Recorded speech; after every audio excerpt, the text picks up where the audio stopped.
कृपया मैं मंच को आचार्य ज्ञानेंद्र जी के लिए सौंपता हूँ। आचार्य ज्ञानेंद्र जी गुरुकुल वैशिष्ट्य, गुरुकुल पद्धति का वैशिष्ट्य क्या है, इस विषय पे हमें स्पष्टता देंगे। मैं आपसे अनुरोध करता हूँ कि कृपया इन बिंदुओं को नोट कर लीजिए, क्योंकि ये अभ्यास वर्ग है तो अभ्यास का मुख्य विषय अभी होने जा रहा है। गुरुकुल क्या है, अगर कोई पूछता है तो हम अधिकतर संस्कार संस्कार कह रहे हैं 2 दिन से। संस्कार के अतिरिक्त तो वैशिष्ट्य क्या है, ये साइंटिफिकली भी हमें पॉइंट टू पॉइंट हमें बोलना पड़ेगा। वह सारे पॉइंट्स अभी बोलने वाले हैं, अभी पॉइंट हमें नोट करना है।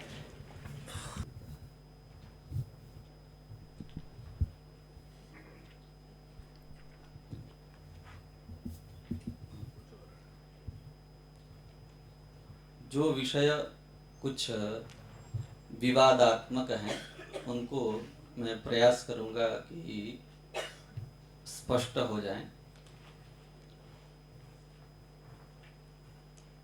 कुछ गुरुकुल पद्धति को नाश करने के लिए जो उपक्रम आरंभ हुआ, तब से लेकर के कुछ भ्रांतियां इस समाज में बनी हुई हैं और वह भ्रांति हमारे मन मस्तिष्क में भी परंपरा से चलती आई है।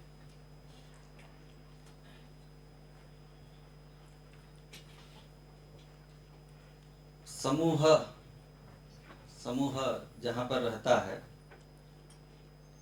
उसको व्याकरण शास्त्र में लिंग विशेष के निर्धारण न होने के कारण नपुंसक ऐसा कहा जाता है। जहाँ विशेष लिंग का आख्यान कहीं नहीं न कर सकते हो, उसको हम लोग नपुंसक में प्रयोग करते हैं। समाज जो समुदाय होता है वह बिल्कुल इसी ढंग से लगभग हम समझ सकते हैं। वह पदार्थ को नहीं देखता है, वास्तविकता को नहीं देखता है। एक जो प्रसिद्धि होती है उसी के आधार पर कहने लगता है। प्रमाण के आधार पर प्रमाण पुरस्सर विचार करके मंथन करके उसको ग्रहण नहीं करता है, अपितु जो हवा चलाती है उसमें वो भी बहने लगता है। ये समाज का स्वभाव है, उसमें कोई भी कुछ नहीं कर सकता है। जो विचारवान पुरुष होते हैं इस प्रकार की हवाओं की वास्तविकता को देख करके और प्रमाणों के माध्यम से उसका परीक्षण करके और सत्य और असत्य का विवेक करके फिर उस समाज को सत्य की ओर आगे ले जाते हैं। यदि असत्य में समाज निष्ठा करने लग गया हो तो कुछ भ्रांतियां हैं गुरुकुल शिक्षण पद्धति को लेकर के, जिनको दूर करना अत्यंत आवश्यक है। हम कार्यकर्ता के रूप में समाज में जाएंगे और उन भ्रांतियों के साथ में हमारा सामना होगा तो किस प्रकार से उन भ्रांतियों को हम समझ करके और उसका प्रत्युत्तर दें, इस विषय में हमें पहले से कुछ तैयारी करनी चाहिए। एक गुरुकुल शिक्षण पद्धति के लिए लांछन है कि यह तो बहुत पुरानी चीज है, आप कुछ आधुनिक बात बताइए। अपने यहाँ पुराण मित्येव न साधु सर्वम, अपनी धारणा कुछ भिन्न है। जो भारतीय धारणा है वहां पर जो पुराना होता है उसको साधु समझा जाता है, अच्छा माना जाता है। परंतु आजकल क्या धारणा हो गई, जो पुराना है उसको असाधु माना जाता है। बिल्कुल विपरीत धारणा हो गई। अपने शास्त्र ये कह रहे हैं कि पुराण मित्येव न साधु सर्वम, ये शास्त्र के द्वारा विशेष आपको उपदेश दिया जा रहा है कि पुराण है तो उसको साधु है ऐसा सीधे मत मान लेना। इसका मतलब समाज ये सोचता है कि पुराना है तो ये साधु है। तो समाज की ऐसी धारणा है, ऐसा शास्त्र को लग रहा है, परंतु आज समाज की धारणा विपरीत हो गई है। वो पुराणमिति पुराणत्वादेव तस्य असाधुत्वम, आज की धारणा ये हो गई है। अगर कोई पुराना है तो उसको छोड़ो, ये तो बहुत पुरानी बात हो गई। अब अपडेट आज के ज़माने में ये कहाँ की बात कर रहे हैं, ये हम लोगों को सुनने को मिलता है। हम अगर ये कहें कि गुरुकुल शिक्षण पद्धति प्राचीन भारतीय शिक्षण पद्धति है, उसको हमें लागू करना है, तो ये समस्या आपके सामने आएगी। वो समाज आपको प्रतिक्रिया देगा कि पुराने चीज़ों को फिर से क्यों आप उकेर रहे हैं, गड़े मुर्दे को क्यों खोद रहे हैं। जो चल रहा है उसमें जो होना हो उसको बताइए, इसमें और आगे कुछ परिष्कार करना हो तो बताइए। कॉन्वेंट चल रहा है, इसमें जो कुछ करना हो आप बताइए। शालेय प्रकल्प उसमें भी काम कर रहा है, परंतु हम लोग गुरुकुल प्रकल्प के विषय में विचार कर रहे हैं, इसलिए थोड़ा सा अपना कार्य भिन्न है। हमें प्राचीन भारत की जो शिक्षण पद्धति थी, उसी शिक्षण पद्धति को फिर से स्थापित करना है। जहां आपने ये कहा कि हमारे प्राचीन भारतीय शिक्षण पद्धति, तुरंत आपके ऊपर ऑब्जेक्शन आएगा कि पुरानी बातों को आप क्यों कह रहे हैं, कुछ अपडेट हो, आज के जमाने की बात करिए। ये जो समाज की धारणा है उसको हम कैसे गुरुकुल शिक्षण पद्धति के पारंपरिक होते हुए, प्राचीन होते हुए, उसमें गुण कैसे है हम कैसे बताएं।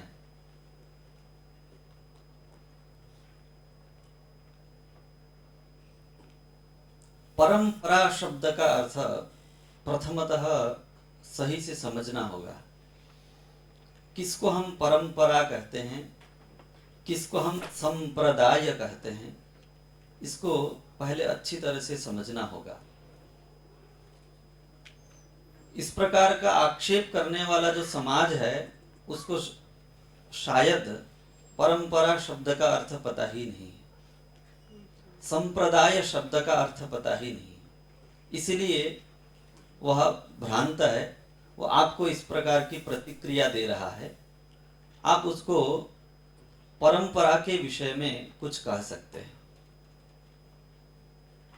परंपरा होती क्या चीज है, परंपरा में कितना सामर्थ्य होता है, इस चीज को आप कह सकते हैं। आधुनिक भाषा में अगर कहना हो तो कोई सॉफ्टवेयर लॉन्च होता है, उसके बाद में शनै शनै ही उसके अनेक जनरेशन होते रहते हैं, आप उसको अपडेट करते रहते हैं और उसमें नई नई सुविधाएं आपको मिलते रहते हैं। आज के 5 वर्ष पूर्व जो फेसबुक में सुविधाएं थी वह बहुत न्यून थी, सीमित थी, और आज जो फेसबुक में हमें सुविधाएं मिलती हैं वो कुछ भिन्न हैं, कुछ अतिरिक्त हैं, कुछ एडवांस हैं। ये एक उसकी परंपरा चल पड़ी और प्रत्येक पुरुष में, प्रत्येक जनरेशन में उसमें कुछ न कुछ संशोधन होता गया।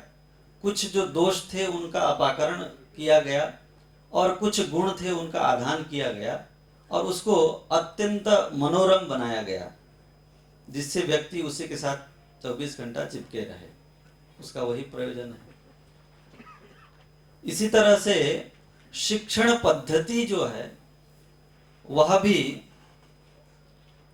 हमारे ऋषि मुनियों के काल से लेकर के आज तक जो चलती आई है, उस शिक्षण पद्धति में भी अनेक जनरेशन हुए और अनेक उसमें बुराइयों का अपाकरण किया गया और अनेक अच्छाइयों का उसमें निवेश किया गया। और इतने वर्षों के बाद में इतने संपूर्ण समाज के अनुभव को लेकर के, एक लंबी परंपरा को लेकर के जो शिक्षण पद्धति विकसित हुई, जो संपूर्ण समाज के लिए उपकारी हो, ऐसी शिक्षण पद्धति जो है वो अत्यंत वैज्ञानिक हो सकती है। आज कुछ शिक्षण पद्धति का आरंभ हुआ और उस शिक्षण पद्धति के कुछ नतीजों को देख करके लोगों ने समझा कि यह पद्धति ठीक नहीं है, इससे समाज का विकास नहीं अपितु समाज का विनाश हो रहा है, मानवता का विकास नहीं अपितु मानवता का विनाश हो रहा है। ऐसा समझने के बाद में अब वो लोग एक्सपेरिमेंट कर रहे हैं। प्राचीन उन्होंने एक जो पद्धति निकाली, उस पद्धति के ऊपर अब कुछ बदलाव कर रहे हैं, कुछ जोड़ रहे हैं, कुछ तोड़ रहे हैं, उसके नतीजों को देख रहे हैं। परंतु अभी तक ऐसे नतीजों तक नहीं पहुंचे हैं जो सर्वग्राह्य हो, सर्वोपकारी हो, अब मानवता के लिए अत्यंत अपेक्षित हो, ऐसी पद्धति तक नहीं पहुंच पाए हैं। संपूर्ण विश्व को अब ऐसी पद्धति की अपेक्षा है जो पद्धति संपूर्ण विश्व के लिए अत्यंत उपकारी हो। वह पद्धति ऋषि मुनियों के काल से लेकर के यहाँ तक एक्सपेरिमेंट करते करते करते करते इतने परिष्कृत होकर के गुरुकुल शिक्षण पद्धति आई है, जिसको अब आगे कुछ परीक्षण करने की आवश्यकता नहीं है। वो एक मंथन करके निकला हुआ नवनीत आपके सामने उपस्थित है, केवल उसको अपने पात्र में लेकर के आस्वादन करने की केवल अपेक्षा है। तो इस प्रकार से एक लंबे एक्सपेरिमेंट के बाद में सिद्ध पद्धति यदि हमारे पास में है, भारतीय शिक्षण पद्धति, गुरुकुल शिक्षण पद्धति यदि हमारे पास में है, तो हमें फिर नए नए प्रयोगों को करके और समाज को और दुख में डालने की कोई आवश्यकता नहीं है। इसलिए ये जो परंपरा से आई हुई जो पारंपरिक गुरुकुल शिक्षण पद्धति है, वह अत्यंत वैज्ञानिक तथा अत्यंत युक्तियुक्त होने के कारण हम इस शिक्षण पद्धति को आगे बढ़ाना चाहते हैं। परंपरा के कारण कुछ वैशिष्ट्य जो आता है, मैं थोड़ा सा उदाहरण के माध्यम से कुछ समझाना चाहता हूं। अपनी जो शिक्षण पद्धति है, आजकल होम स्कूलिंग नाम से चल रहा है। अपने यहाँ पिता अपने पुत्र को स्वशाखा अध्यापन करता है, अपने शास्त्र का अध्यापन करता है, उसके बाद उसे और किसी शास्त्र की अपेक्षा होती है तो अन्यत्र किसी आचार्य के पास में सपर्या के लिए प्रेषित कर देता है। फिर वह शास्त्रांतर भी वह छात्र पढ़ लेता है। ये अपनी परंपरा है। इसी परंपरा के आधार पर मैं एक अत्यंत सामान्य उदाहरण देना चाहता हूं। प्रतिदिन सब्जी खरीदने के लिए वाराणसी में मैं किसी सब्जी वाले के पास जाता हूं। भिंडी मुझे खरीदना था, कल भी भिंडी लिया था, आज भी मैंने भिंडी लेने का विचार बनाया। कल 20 रुपया किलो भिंडी दिया उसने, आज 40 रुपये किलो भिंडी मिला। मन में संदेह हुआ, मुझे 40 रुपया देने में कोई आपत्ति नहीं है, परंतु जिज्ञासा हुई कि 20 रुपये का 40 रुपया एकाएक कैसे एक दिन में बढ़ सकता है। मैंने उनसे प्रेम से पूछा कि भैया कल तो आपने 20 रुपया में दिया था, आज आप 40 रुपया में दे रहे हैं, ये एकाएक कैसे मूल्य बढ़ गया। उस समय वह सब्जी वाला पारंपरिक है, उसके गृह परंपरा में पता नहीं कब से सब्जी बेचने की परंपरा चली आई है। उसके पिताजी भी सब्जी बेचते थे, दादाजी भी सब्जी बेचते थे, अब वो भी सब्जी ही बेचते हैं। अपने पुत्र को भी उसी में साथ में लगाया है। तो एक सामान्य सब्जी बेचने वाला व्यक्ति जिसको शास्त्र के शौक ऐसे होते हैं उनको पता नहीं है, वो व्यक्ति ये हमारे एक सामान्य प्रश्न का उत्तर कैसे दे रहा है, सुनकर के मुझे बड़ा आश्चर्य लगा। वो ये कह रहा है कि गुरुजी, सूर्य अमुक नक्षत्र में गया है, इसलिए सब्जी का रेट बढ़ गया। सुन करके मुझे बड़ा आश्चर्य लगा कि सूर्य के किसी नक्षत्र में जाने से और ये भिंडी के रेट बढ़ने से क्या मतलब है। मैंने पूछा उससे, तो बहुत प्रेम से उसने मुझे बताया कि गुरुजी, जब सूर्य इस नक्षत्र में जाते हैं ना, तो हवा इधर से नहीं इधर से चलती है, पूर्व से नहीं पश्चिम से चलती है। जब पश्चिम से हवा चलती है तो भिंडी बढ़ते नहीं है, उसके कोपल निकलते हैं। जो भिंडी है उसमें वृद्धि का क्रम नहीं होता है, उसमें अधिक प्रोडक्ट निकलने का क्रम ज्यादा होता है। इसीलिए आज मार्केट में, क्योंकि कल से हवा बदली, तो आज मार्केट में सुबह जो भिंडी तोड़ने गया होगा, परसों की और कल शाम को जो गया होगा, उसको कम भिंडी मिले होंगे, तो मार्केट में कम भिंडी आई और भिंडी का मांग उतना ही है। इसलिए जब कम भिंडी है और मांग उतना ही है तो स्वाभाविक है उसका रेट बढ़ना, इसलिए दुगना हो गया। ये जो उसका ज्ञान था, उन ग्रह नक्षत्रों के ज्ञान से लेकर के एक सब्जी के मोल भाव की जो बात उसने, एक बहुत लंबी बातों को इस वैज्ञानिक रीति को उसने जो हमको समझाया, वह सामर्थ्य किसी अपारंपरिक सब्जी बेचने वाले में कहां से आ सकता है। वह इस ज्ञान को उस परंपरा से सीखा है और उस चीज को इतनी अच्छी तरीके से समझता है और हर वर्ष उसका, हर दिन उसका अनुभव करता रहता है और वही अनुभव उसका बोल रहा था, वही परंपरा उसकी इस बात को कह रही थी। सूर्य नक्षत्रों के साथ में इस सब्जी के मूल्य का जो संबंध है, इतने वैज्ञानिक बात को कितने स्पष्टता से उसने बताया। तो मुझे जिज्ञासा हुई कि शायद इसको ये भी पता होगा कि फिर से भिंडी का दाम कब गिरने वाला है। तो मैंने पूछा, हमने कहा कि अच्छा ठीक है भैया, ये तो दुगुना हो गया, ठीक है कोई बात नहीं, परंतु फिर सस्ता कब होगा। तो कहे गुरुजी कुछ दिन रुकिए, थोड़ा 10 दिन लगेगा। सूर्य जब इस नक्षत्र में चले जाएंगे ना, तो फिर हवा इधर से बहने लगेगी, तब जो कोपल जो निकले हैं वो धीरे जल्दी जल्दी बढ़ने लगेंगे, तो भिंडी ज्यादा मिलेंगे, सब्जी आपको सस्ती मिल जाएगी।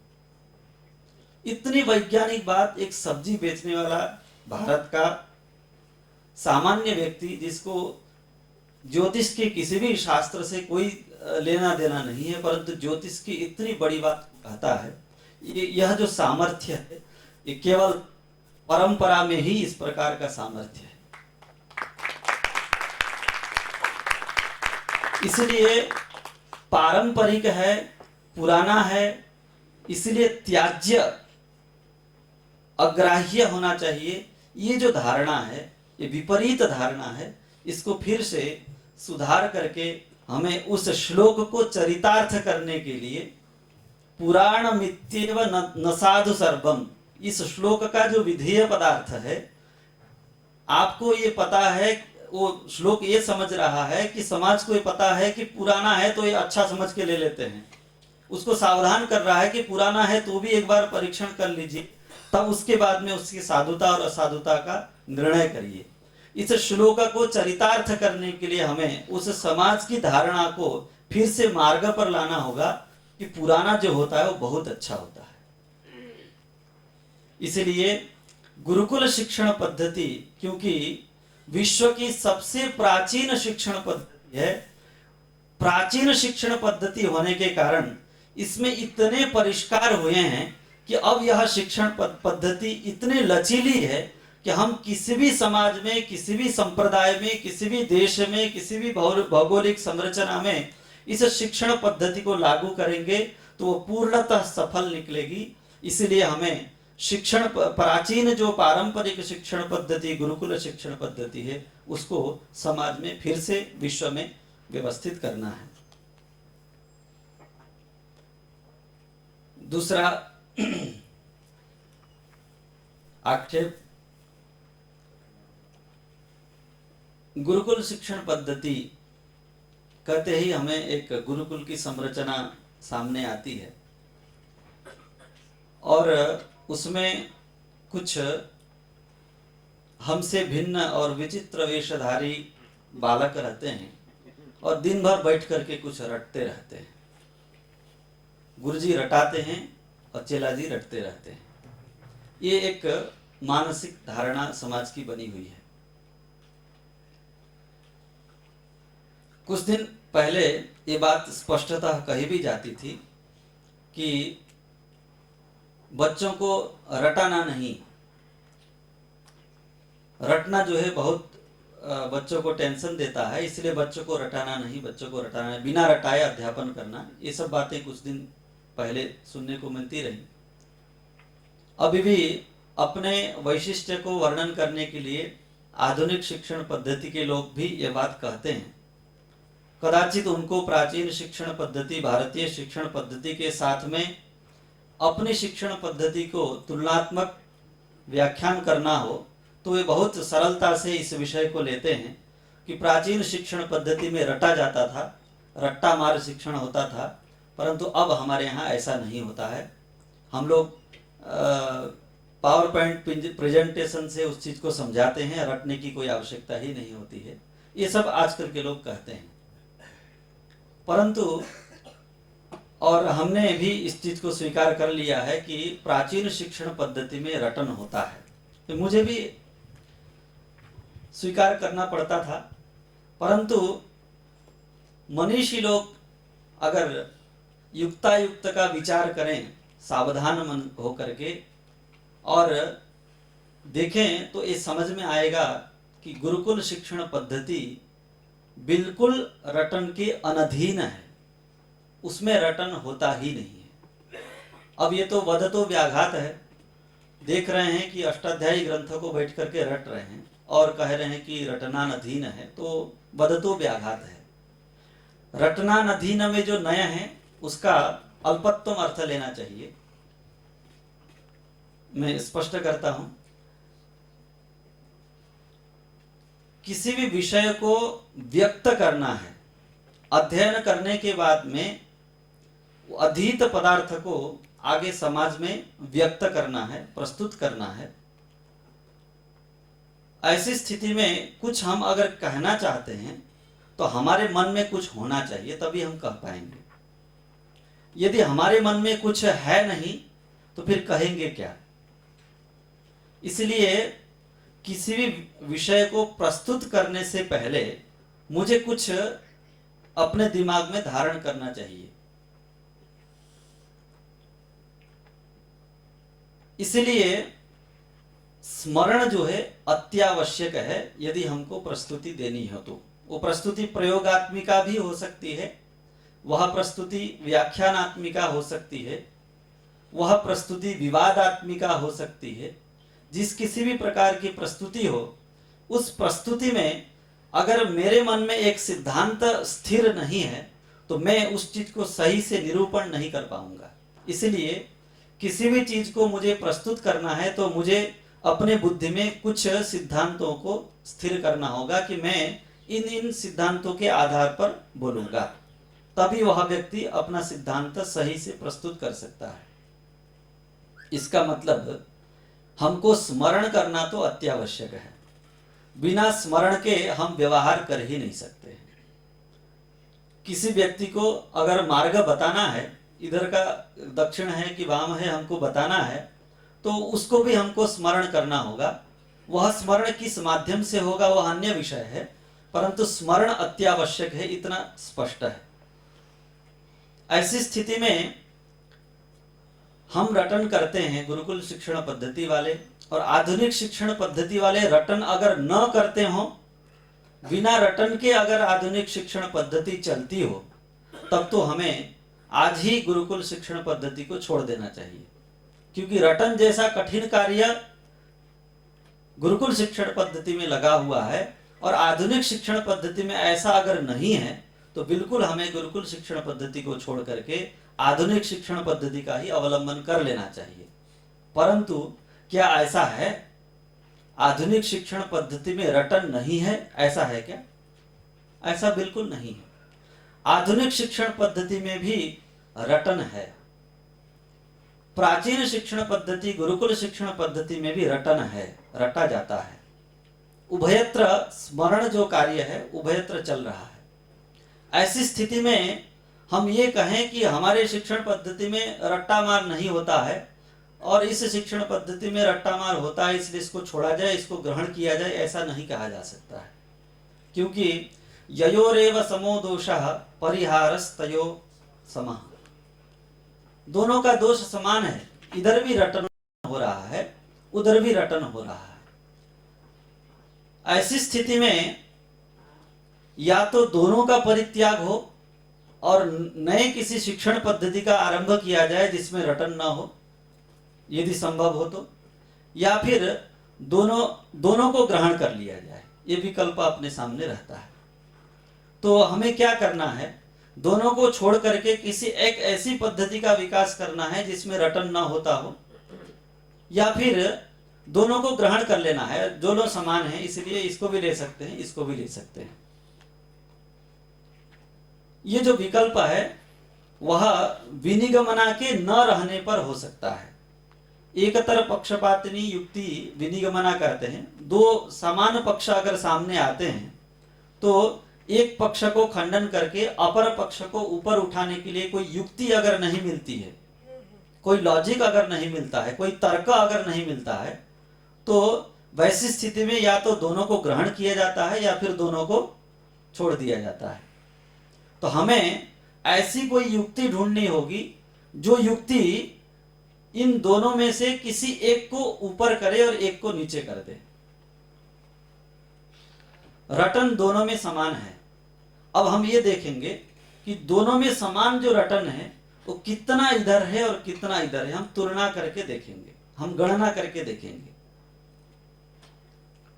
आधुनिक शिक्षण पद्धति में कॉन्वेंट स्कूल में बच्चा जाता है, जो अच्छा कॉन्वेंट स्कूल होता है उसमें साप्ताहिक परीक्षा होती है। उसके जो पंजिका होती है उस पंजिका में विधिवत परीक्षा पंजिका अलग से रहती है और उस पंजिका में विधिवत परीक्षा ली जाती है और उसमें बाकायदा नंबर देते हैं और वह नंबर जो है फिर आगे मासिक परीक्षा और त्रैमासिक परीक्षा, वार्षिक परीक्षा तक कुछ न कुछ कार्य करते रहते हैं।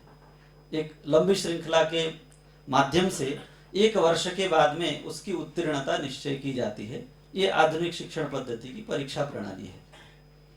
वह छात्र साप्ताहिक परीक्षा के लिए टेंशनाइज्ड है। उसे लग रहा है कि एक सप्ताह बाद फिर से मेरी परीक्षा होने वाली है और अध्यापक भी उसी प्रकार का है।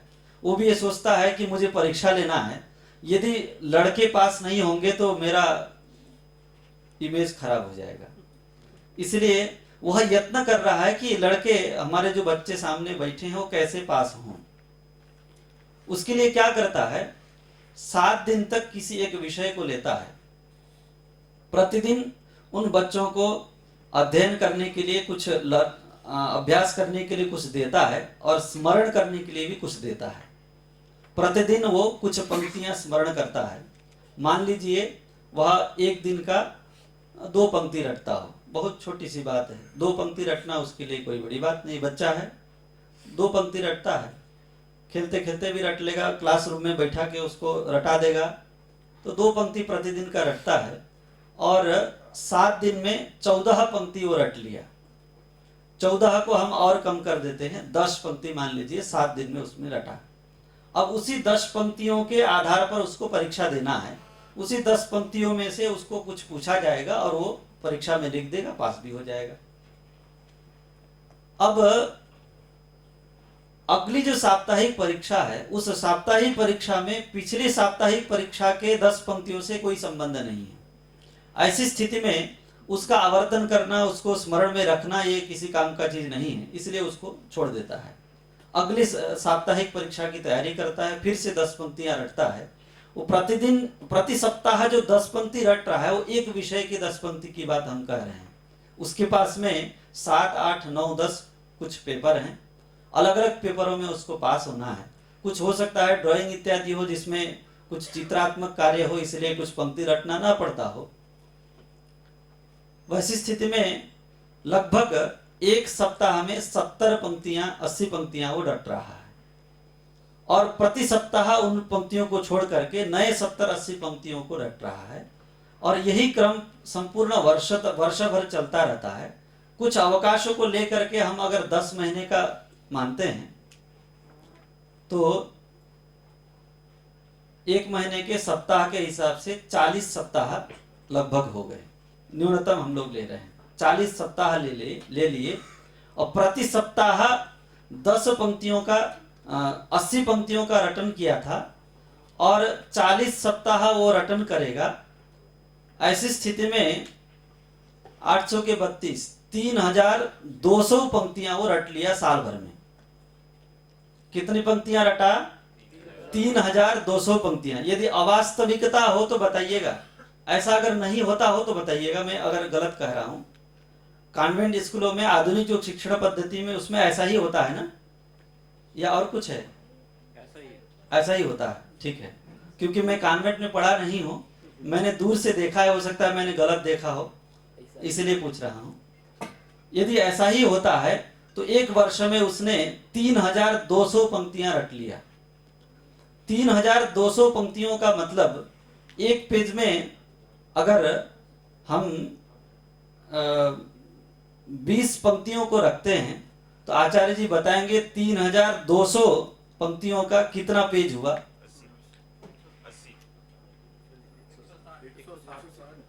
हाँ, 160 लगभग, ठीक है, कोई बात नहीं। 160 पन्ने उसके हो गए, जिसके सारे सारे लाइन भरे हुए हैं। 160 पन्ने जिसके सारे सारे पंक्तियां भरी हुई हैं, ऐसा एक संपूर्ण ग्रंथ, लगभग एक ग्रंथ उसने रट लिया। उसके लिए उसने एक वर्ष काल लगाया, और साल भर जिसने वो रटा है, अगली कक्षा में जाते ही उसका कोई प्रयोजन नहीं है, उसको भूल दिया, और अगली कक्षा के विषय में फिर से वो उसी तरह से तरीका वो करता है। इस प्रकार से 10 वर्षों तक वह इसी क्रम से अध्ययन करता रहता है, और इसी क्रम से परीक्षा देता रहता है, और पास होता रहता है, अच्छे अंकों को प्राप्त करता रहता है। उसके बाद में जब 10वीं 12वीं की परीक्षा देनी होती है तो सीबीएसई बोर्ड ये कहता है कि भैया 50% विषय का और 50% लॉजिक हमने रखा था, परंतु 50% विषय का रखने से बालक के ऊपर विषय का बोझ ज्यादा हो रहा है। बालक, बहुत सारे बच्चे आत्महत्या कर रहे हैं, ये जो है बाल अपराध है, इसलिए हम 100% लॉजिक रखेंगे, 100% तर्कात्मक प्रश्न रखेंगे। सीबीएसई की परीक्षा में अब कोई भी विषय से संबद्ध प्रश्न नहीं पूछा जाएगा। इसका मतलब ये हुआ कि 12 साल जो उसने अध्ययन किया है उसका कोई मतलब नहीं है। अब जो भी उस परीक्षा में आएगा वो उसके बुद्धि के आधार पर पूछा जाएगा, तत्काल जो उसको निर्णय लेना हो लेगा और उसमें पास हो जाएगा। इतने वर्षों तक केवल रटन रटन रटन चल रहा है, उसका अगले वर्ष से कोई संबंध नहीं है, अपने जीवन से कोई संबंध नहीं है। ये आधुनिक शिक्षण पद्धति जो चल रही है, मैंने अगर वास्तविक कहा हो तो आप लोग स्वीकार कर सकते हैं। अब हम देखते हैं रटन उभयत्र है। ये हमने आधुनिक शिक्षण पद्धति के रटन का गणना किया। इसके प्रतिपक्ष में हम गुरुकुल शिक्षण पद्धति के रटन को देखते हैं। गुरुकुल शिक्षण पद्धति में भी रटन होता है, बहुत कठिन काम है। छोटा सा बच्चा है, मैं व्याकरण का उदाहरण देता हूं कुछ, क्योंकि मुझे उसमें ज्यादा अनुभव है। छोटा सा बच्चा है, उसको सही से अक्षर उच्चारण करने भी नहीं आते हैं, अष्टाध्यायी उसको दे दिया जाता है, टिड्ढाण मात्र ठक ठाक क्वरपह, किसी तरह बोले वो बड़ा उसके लिए समस्या है।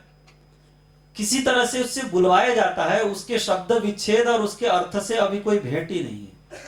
अत्यंत गहन रटन है, उसमें कोई संदेह नहीं है। परंतु अष्टाध्यायी, व्याकरण अष्टाध्यायी के 4000 सूत्र हैं। संख्या तो 4000 लगती है, परंतु मैंने बैठ करके कल शाम को गणना किया, 4000 सूत्र हैं।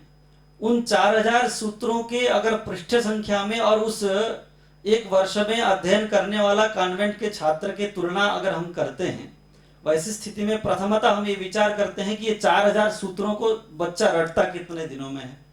ये तो वर्ष भर रटा और 10 वर्षों तक रटता रहा, परंतु ये पारंपरिक शिक्षण पद्धति वाला व्याकरण का वैयाकरण बनने के लिए जिज्ञासा लिया हुआ जो छात्र है, वो जो रटन करता है, वह अष्टाध्यायी को रटने के लिए अगर अच्छी बुद्धि वाला है तो 2 महीने में रट लेता है, और थोड़ा कम बुद्धि वाला है तो 4 महीने में तो रट ही लेता है, पूरी अष्टाध्यायी सुना लेता है।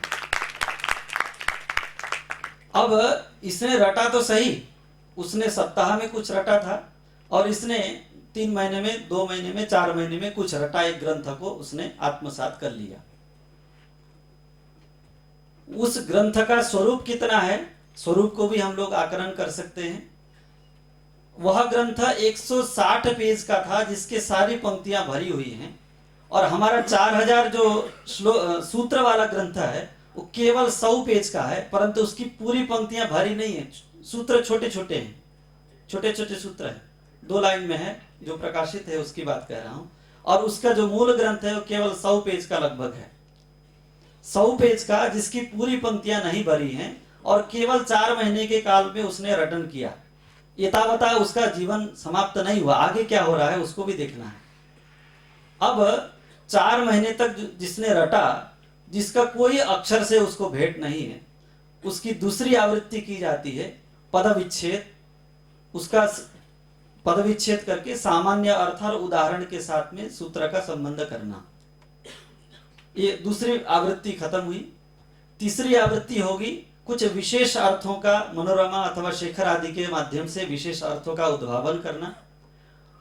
और चौथी आवृत्ति चलेगी जिसमें वह क्रोड़ पत्रों का अध्ययन करेगा, टिप्पणियों का अध्ययन करेगा, कुछ विशेष बातों का अध्ययन करेगा।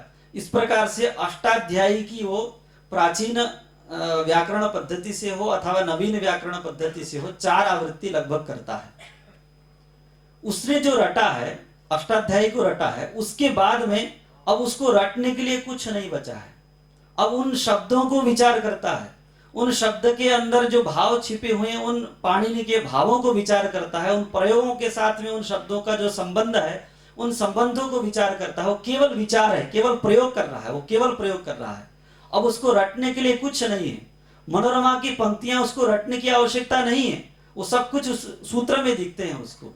सूत्रेष्वेव हि तत्सर्वम यद्वृत्तौ यच्च वार्तिके इत्युच्यते। तो सूत्र में ही सब कुछ देखने लगता है। अब उसका जो छोटा सा सूत्र है, उसी छोटे सूत्र के आधार पर वो इतने सारे 12 साल का अध्ययन करता है। आगे उसको कुछ भी रटन करने की आवश्यकता नहीं है। अब मैं अपना अगर मैं अनुभव बताऊं तो मैंने जो अष्टाध्यायी का रटन किया, लगभग 2 महीने में मैंने संपूर्ण गुरुजी को समर्पित कर दिया। उसके बाद में कुछ 12 वर्षों तक, 15 वर्षों तक मैं उसका अध्ययन किया। और आज एक छोटा सा सूत्र, वाह उठ, 2 पद हैं केवल, वाह उठ, इतना छोटा सा सूत्र है। और उस सूत्र के विषय में मैंने कुछ भी नहीं रटा है, केवल वाह उठ इतना ही रटा है, 2 शब्द हैं। और बाकी जो भी मैंने समझा है वो केवल समझा है, रटा बिल्कुल नहीं है। परंतु उस वाह उठ सूत्र को मुझे अगर पढ़ाना होता है और उसके करोड़ पत्रों को पढ़ाना होता है तो मुझे 3 महीने का समय लगता है अपने छात्रों को अपने वाह उठ सूत्र को प्रेषित करने। इतना छोटा सा सूत्र मैंने रटा, उसके लिए, उस वाह उठ को रटने के लिए मुझे हो सकता है शायद कुछ बुद्धि में स्थिर करने के लिए, क्रम को व्यवस्थित करने के लिए 10 मिनट अधिकतम लगा हो। 10 मिनट के परिश्रम से मैंने जो रटन किया है, वह रटन मुझे आजीवन 3 महीनों के व्याख्यान के लिए समर्थ करता है। ये जो रटन है, वह रटन और उस रटन में आप तुलना करके देख सकते हैं कौन रटन अच्छा है। ऐसी स्थिति में एक तरफ ऐसा रटन है जो संपूर्ण जीवन में कोई भी मतलब नहीं है और इतने बड़े पैमाने में रटन होता है, और एक तरफ ऐसा रटन है जो छोटे पैमाने में रटन हो रहा है और उसका संपूर्ण जीवन पर्यंत उसका उपयोग है। ऐसी स्थिति में हमें अवश्य ही कम से कम रटन वाली जो विद्या पद्धति है उसको लेना चाहिए। वह गुरुकुल शिक्षण पद्धति ऐसी है जिसमें अत्यंत न्यून रटन होता है, इसलिए हमें गुरुकुल शिक्षण पद्धति को आगे बढ़ाना चाहिए। एक बहुत चुनौती का विषय हम लोग सामना करते रहते हैं। वेद व्याकरण आदि कुछ विषय हैं जिनका प्रयोग क्या है ऐसा लोगों को समझ में नहीं आता, दिखता नहीं है। आजकल की तरह लैब में बैठ करके कुछ तरल पदार्थ को इधर से इधर डालना, इधर से उधर करना, समुद्र के कुछ उस कोनों में मिलने वाले अनेक विचित्र प्रकार के प्राणियों को रख करके उसको इधर का उधर करना, ये सब व्याकरण में नहीं होता है, उसका विषय नहीं है। लोग क्या कहते हैं कि शास्त्रों का जो अध्ययन होता है, गुरुकुल शिक्षण पद्धति से जो अध्ययन अध्यापन होता है, उसमें प्रयोगात्मकता नहीं है, केवल व्याख्यान होता है। बैठ के देखते हैं कि गुरुजी पढ़ा ही रहे हैं और शिष्य पढ़ ही जा रहा है, प्रयोग से कोई मतलब ही नहीं है,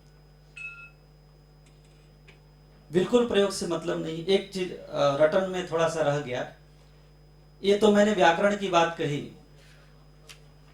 वेद के लिए तो हम ये कह ही सकते हैं कि वेद तो रटने का ही विषय है, उसमें तो कुछ भी नहीं है, जैसा है अनुपूर्वी हमको वैसा ही धारण करना है, इसलिए वेद रटना बहुत कठिन काम है।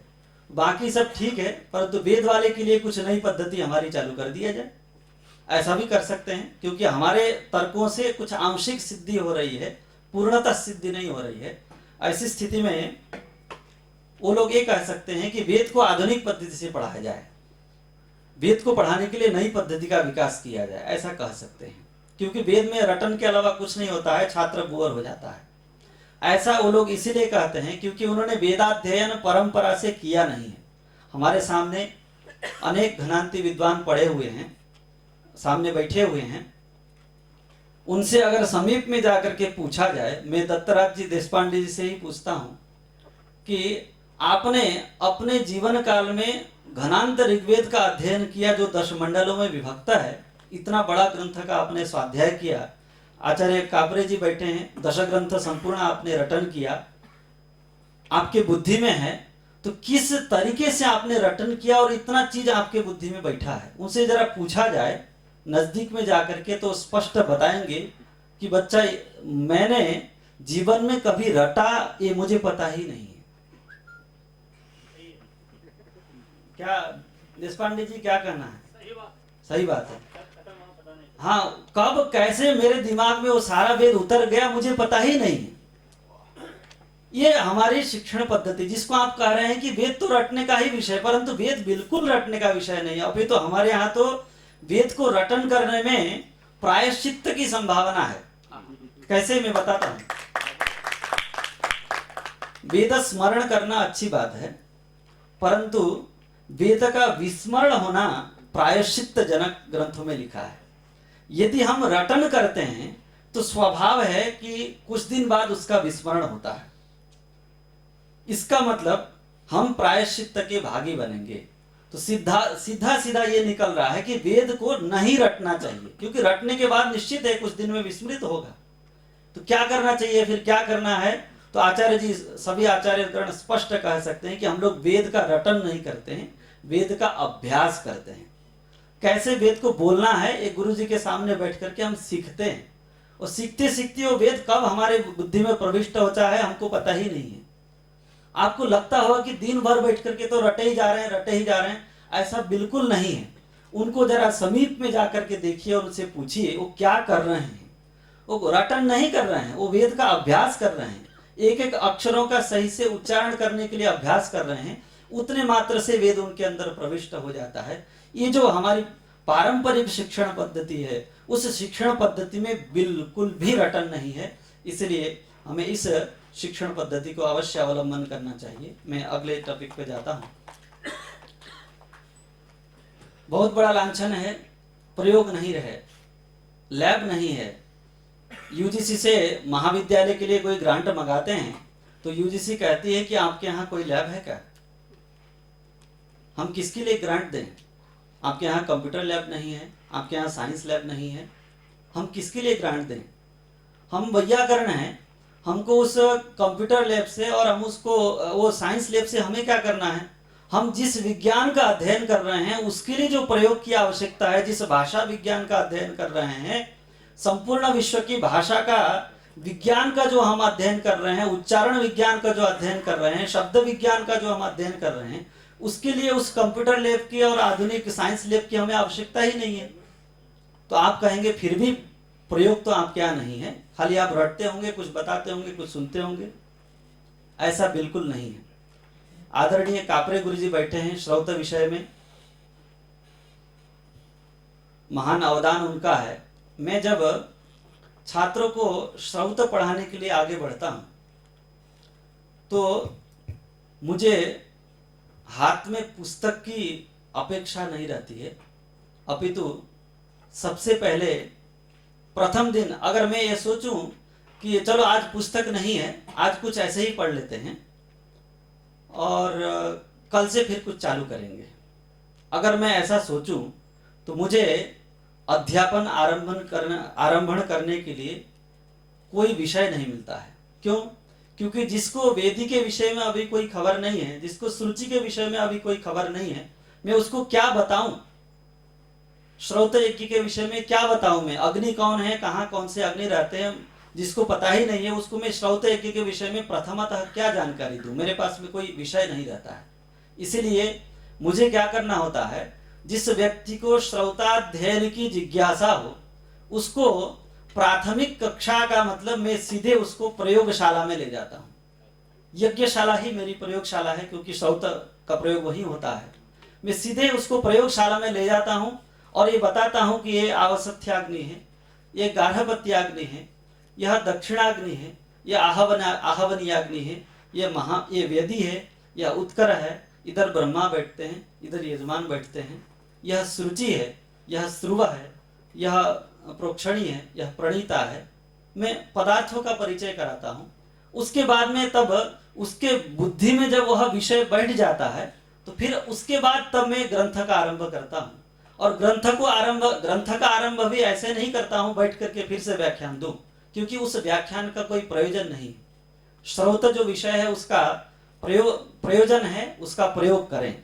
हम 4 घंटे तक दर्श पौर्णमास विषय में व्याख्यान दें, 10 दिनों तक व्याख्यान दें और 1000 पन्नों का पुस्तक लिखें, इससे दर्श पौर्णमास नहीं आता है।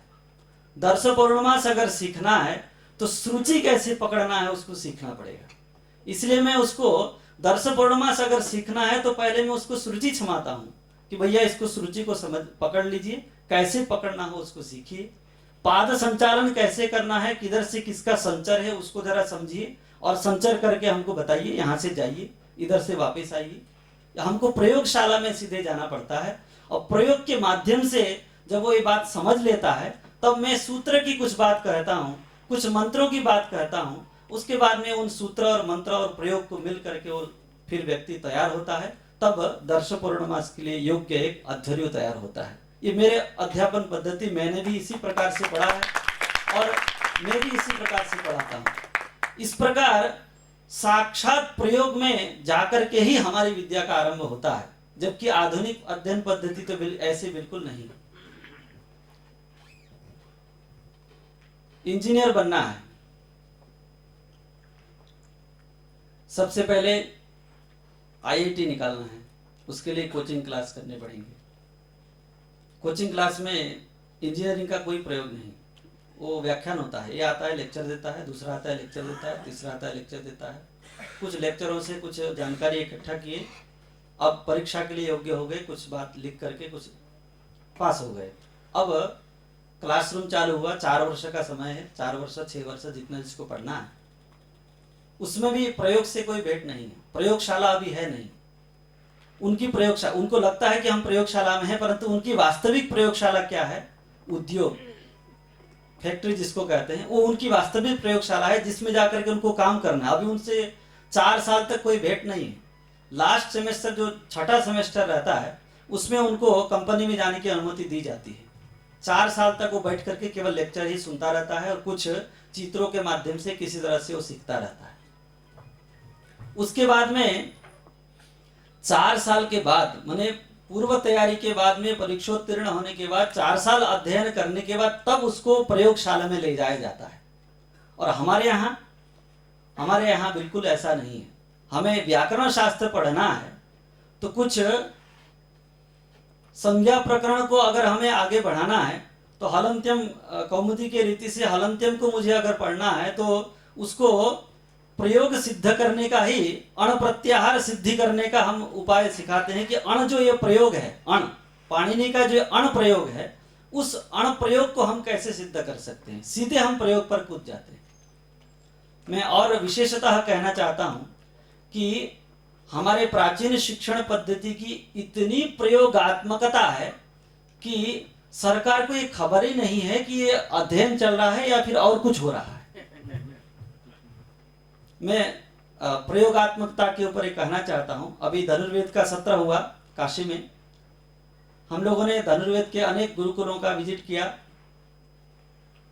और पारंपरिक धनुर्वेद के जो गुरुकुल हैं जहां मल्ल युद्ध आदि सिखाए जाते हैं, मल्ल युद्ध, गदा युद्ध, मुद्गर युद्ध, चक्र युद्ध इत्यादि सिखाए जाते हैं, उन गुरुकुलों में जाकर के हम लोगों ने देखा और वहाँ के जो थे उन लोगों से हमने पूछा, जो थे इसलिए कह रहे हैं क्योंकि आचार्यत्वेन कोई नियुक्त नहीं था। हमने पूछा कि आप लोग इतने सुंदर तरीके से दाव पेच हम लोगों को दिखा रहे हैं, युद्ध करके बता रहे हैं, यह युद्ध अगर किसी को सिखाना है आपको तो कैसे सिखाते हैं? तो बोले कि हम लोग सिखाते नहीं हैं। तो बिना सीखे कैसे इतने सुंदर तरीके से एकदम नियमित सिस्टमेटिक ढंग से आप लोग युद्ध कर रहे हैं जिसमें एक नियम है, दिख रहा है पूरा पूरा, तो कैसे वो सीखता है इन सब चीजों को, इन सब अनुशासनों को कैसे सीखता है? तो अपनी वाराणसी भाषा में उसने ये कहा कि गुरुजी, जिसको युद्ध सीखना होता है ना, वो लगौट कस के यहाँ आता है, हम उसको उठा के पछाड़ देते हैं। उसके बाद में वो समझता है कि इधर चोट लगी, फिर उठा के पछड़ते हैं। तो अब उसको नहीं समझ में आता है कि कहाँ कहाँ चोट लग रही है। दूसरे दिन जब उसको दर्द होता है, उसको याद आता है कि ऐसे पछाड़ने पर इधर दर्द होगा, वैसे पछाड़ने पर इधर दर्द होगा, वैसे पछाड़ने पर इधर दर्द होता है। ये हमारी शिक्षण पद्धति है, सीधे एकदम प्रयोगात्मक। अब उसको कहा जाता है कि उठा के पछाड़ो, तो वो अपना यत्न करता है, कुछ अपनी बुद्धि लगाता है। उसके पास कुछ बुद्धि है, निर्बुद्धि नहीं है, मनुष्य है। वो अपनी कुछ बुद्धि लगाता है और उसके बाद में अगर वो गलती करता है तो उसको सुधारते हैं, बेटा ऐसा नहीं, ऐसे करो, अगर ऐसे करोगे तो ये दोष हो सकता है। अब कुछ व्याख्यान आरंभ है, ग्रंथ तो कहाँ है पता ही नहीं। वो जो वहाँ के शिक्षक थे उनसे हमने पूछा कि शिल्प शास्त्र में कुछ जानते हैं, धनुर्वेद के विषय में कुछ पता है? बोले कि हमको कुछ नहीं पता, हम तो उठाना और पटकना जानते हैं बस। ये जो शिक्षण पद्धति है जिसमें सीधा प्रयोग हो रहा है, वो जो सीधा प्रयोग है अत्यंत प्रयोगात्मक होने के कारण जिसको आप शिक्षण ही नहीं कह पा रहे हैं। मैं एक और उदाहरण देना चाहता हूं। उसी सब्जी वाले के पुत्र की बात, परंपरा से उसके यहाँ सब्जी विक्रयण की विद्या चलती है। छोटा सा लड़का है, 12-14 साल का, और इतना सुंदर सब्जी सजाता है। पिता को अब सब्जी सजाने की आवश्यकता नहीं, सुबह मंडी से ले आने का काम पिता का है, सजाने का काम वह करता है, और कुछ जब ज्यादा लोग नहीं रहते हैं तो विक्रयण का काम भी कुछ संभाल लेता है। जब भीड़ लगती है तो फिर पिता बैठता है और संभाल लेता है। हमने उससे पूछा, जानबूझ के पूछा, आनंद लेने के लिए। मुझे पता था कि उससे ऐसा ही कुछ उत्तर मिलेगा। मैंने पूछा, बेटा बड़ी सुंदर सब्जी सजाए हो? जी गुरुजी। खुश हो गए। टमाटर सब्जी सजाना बहुत कठिन काम है। उसके टोकरी से जो टमाटर हम लेते हैं, कभी भी एक भी टमाटर आज तक गला हुआ, सड़ा हुआ, दाग लगा हुआ नहीं मिला। इतनी सुंदरता से उस सब्जी का परीक्षण करके और उस क्रम से, उस सुंदरता से, उस कलात्मक ढंग से वो सजाता है। मैंने पूछा कि बेटा ये बताओ, इतने सुंदर से तुम सुंदरता से सब्जी का सजावट करते हो, ये कला तुमने कहाँ से सीखी? बोले नहीं गुरुजी, हम नहीं सीखे हैं। मैंने कहा सीखे नहीं, बिना सीखे कैसे आ गए? बोले कि नहीं, सीखे नहीं, ऐसे ही आ गए। आज की शिक्षण, ये हमारी पारंपरिक शिक्षण पद्धति है। आज की शिक्षण पद्धति को देखा जाए, वो ये कहेगा कि सब्जी के अगर दुकान चलाना हो तो सबसे पहले पावर पॉइंट, सब्जी कितने होते हैं, क्या होते हैं, बैठ करके 4 साल तक अध्ययन करिए, 5 साल तक अध्ययन करिए। उसके बाद में जब वहां जाकर के देखने लगा तो सड़ा कौन है और बिना सड़ा कौन है पता ही नहीं है। आज के प्रयोग यही हाल हो रहा है। आईआईटीओ में भी देखा जाए 4 साल के लंबे अध्ययन के बाद में जब वो प्रयोग क्षेत्र में जाते हैं तो आईआईटी के कुछ बैठे होंगे यहाँ पर जो तकनीकी क्षेत्र में काम करते हैं, उनको प्रथम दिन का अनुभव होगा। प्रथम दिन जब वो प्रयोग करने के लिए उपस्थित होते हैं, इतना अध्ययन करने के बाद, इतने पैसों खर्च करने के बाद, उस समय उनसे ये कहा जाता है कि बेटा ये ध्यान रखो कि अब तक जितना तुमने अध्ययन किया है उसको सब भूल जाओ, जीरो। अब तुम्हारा अध्ययन आरंभ होगा, हम जो बताएंगे वैसा तुमको सीखना है, वैसा तुमको करना है। तो इतना जो परिश्रम किया गया है, इतना जो धनव्यय है, इतना जो व्यापार फैला है, उसका क्या मतलब फिर, जो आपको सीधे उद्योग में जाने के बाद ही सीखना है। तो ये अच्छा है ना, 12 साल का लड़का इतना सुंदर काम कर रहा है, वो किसी पीएचडी से कम थोड़ी है। अच्छे अच्छे कृषि विश्वविद्यालय में पीएचडी करने वाले लोग ये नहीं समझ पाते हैं कि ये टमाटर अंदर से खराब है कि नहीं, ये नहीं समझ पाते हैं कि ये बैंगन के अंदर कीड़ा घुसा है कि नहीं। उसको समझ में आ जाता है देख करके, हमें छांट के देता है, कहता है गुरुजी ये बैंगन ठीक नहीं, हमको दिख रहा है ठीक है, कहता है नहीं गुरुजी ठीक नहीं, उसके अंदर कीड़े और रहने दीजिए, आप मत लीजिए। जिसको अत्यंत आग्रह रहता है उसके लिए मैंने रखा है, वो उसका ठीक नहीं, बाहर से देख के बता देता है। ये जो कलात्मकता है ये प्रयोग से ही आती है और साक्षात प्रयोग हमारे यहाँ होते हैं। इसलिए अत्यंत प्रयोगात्मक होने के कारण समाज का भ्रम है कि यहाँ प्रयोग नहीं दिखता है। इसलिए यह अत्यंत प्रयोगात्मक शिक्षण पद्धति है। अंतिम पंक्ति को मैं रखता हूं, समय के विषय में कुछ सूचना मुझे मिल नहीं रही है।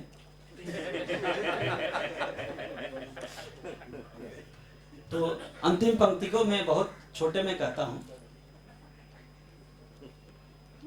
अपने यहाँ एक लांछन अपने को लगा है कि ये अंधश्रद्धा वाले हैं। गुरुकुल शिक्षण पद्धति, प्राचीन शिक्षण पद्धति, उसमें कुछ शास्त्र भी आते हैं, कुछ वेद भी आते हैं, सब अंधश्रद्धा वाले हैं। इनको कुछ वैज्ञानिकता नहीं है इनके अंदर, ऐसा आरोप है अपने ऊपर।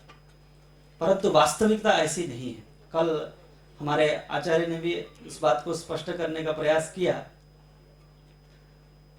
यहाँ पर व्यक्ति के ऊपर आग्रह नहीं है, मैंने कहा इसलिए यह सत्य है, ऐसा बिल्कुल नहीं। अपितु सत्य के ऊपर आग्रह है। यदि यह युक्ति युक्त है तो वह आपको स्वीकार करना चाहिए।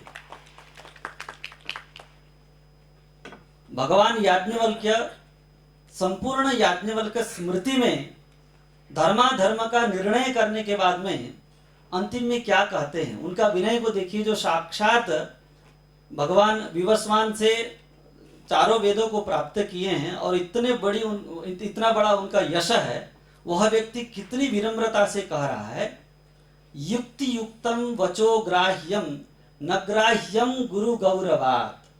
कितना स्पष्ट कह रहा है।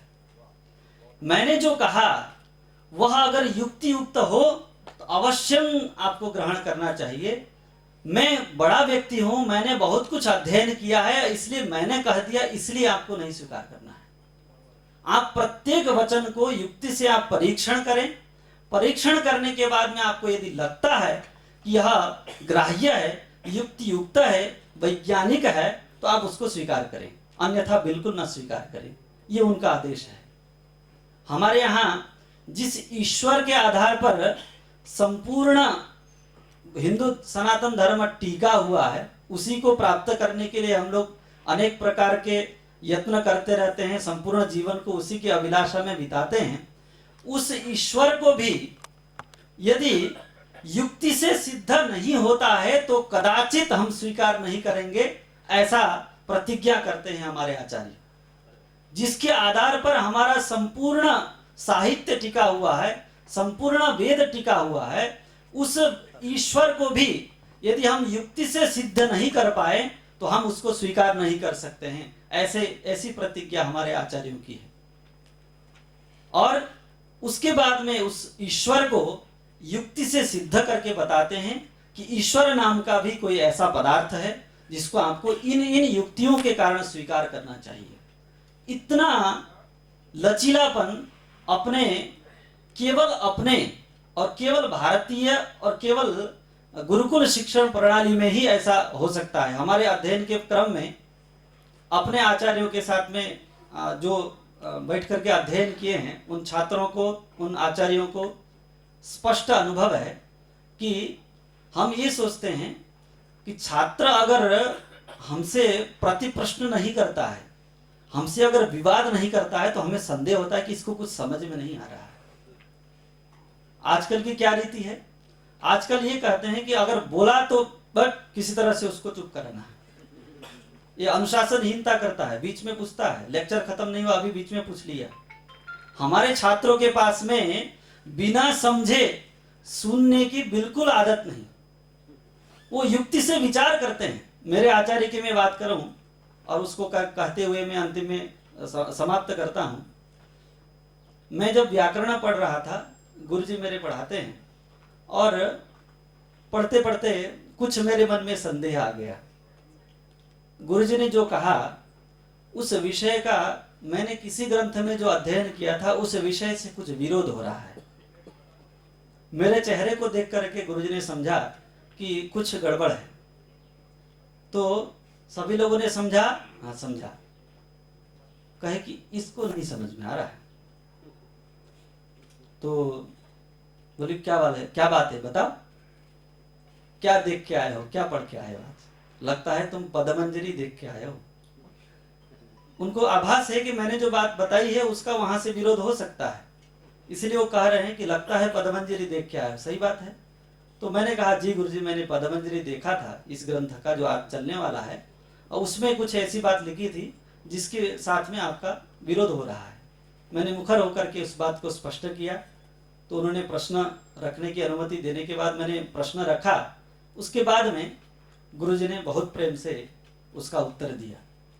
तो ये जो प्रश्न करने का जो एक अवसर देना है और विचार करने का अवसर देना है, और व्यक्ति में मैंने कहा इसलिए सत्य है ऐसा स्वीकार्य है ऐसा न कह करके, वो गुरु थे, वो कह सकते थे चुप रहो, अब हम तो कुछ पूछे ही नहीं थे। वो ये भी कह सकते थे कि सबको समझ में आ गया, आगे बढ़ो। परंतु उन्होंने उस प्रश्न को उकेरा और उसके हमारे अंदर जो अज्ञान था उस अज्ञान को उन्होंने बाहर किया और सत्य को जागृत किया और व्यक्ति को पीछे कर दिया। मैंने जो कहा उसमें कुछ आंशिक सत्यता है, तुम जो विचार कर रहे हो उसको इस प्रकार से अनुगमन कर लेना चाहिए। वो उन्होंने जो सामंजस्य बताया उससे मेरा अज्ञान अंधकार तो दूर हुआ, परंतु एक गुरुकुल शिक्षण पद्धति का वैशिष्ट्य वहां पर दिखा, सत्यैक निष्ठत्वम। इसीलिए हमें गुरुकुल शिक्षण पद्धति के इस प्रकार के वैशिष्ट्यों को युक्ति के माध्यम से और अनुभव के माध्यम से भूतल में जाकर के विचार करके जब हम उसको आत्मसात करेंगे, तो आगे सामने वाले आने जो व्यक्ति हैं जो तर्क रखते हैं उनको हम सही से उत्तर दे पाएंगे, ऐसा मुझे लगता है। अगर मेरी बात अच्छी लगी हो, युक्तियुक्त हो, सब लोग ग्रहण करें, अन्यथा उसको फिर आप लोग मेरे से व्यक्तिगत चर्चा कर सकते हैं। धन्यवाद।